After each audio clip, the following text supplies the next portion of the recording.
La première librairie chinoise a ouvert l'an dernier à Moscou. Elle est située dans le centre culturel de la ville, la rue Arbat.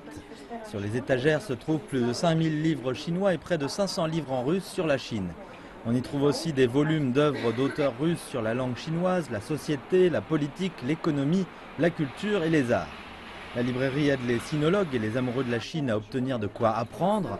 Elle organise aussi des conférences, des cours et des expositions sur la culture.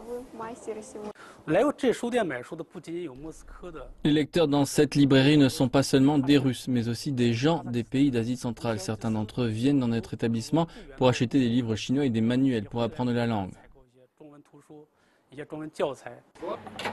De nombreux clients achètent plusieurs livres à la fois parce que les prix sont moins élevés que dans d'autres librairies russes.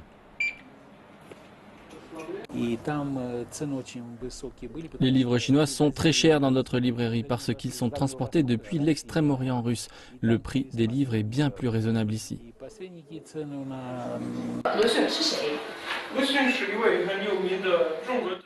Le ministère russe de l'Éducation et des Sciences a annoncé que le chinois serait inclus dans l'examen national d'entrée au collège à partir de 2020. En plus de l'anglais, du français, de l'allemand et de l'espagnol, le chinois deviendra donc une option possible pour le test de langue.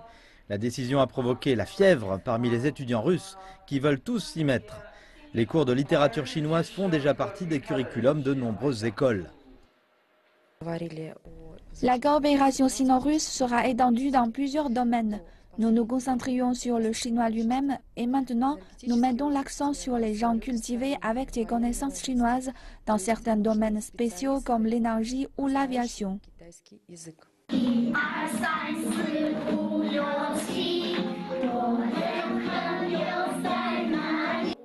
Selon les statistiques, il y a actuellement 37 000 personnes qui apprennent le chinois en Russie.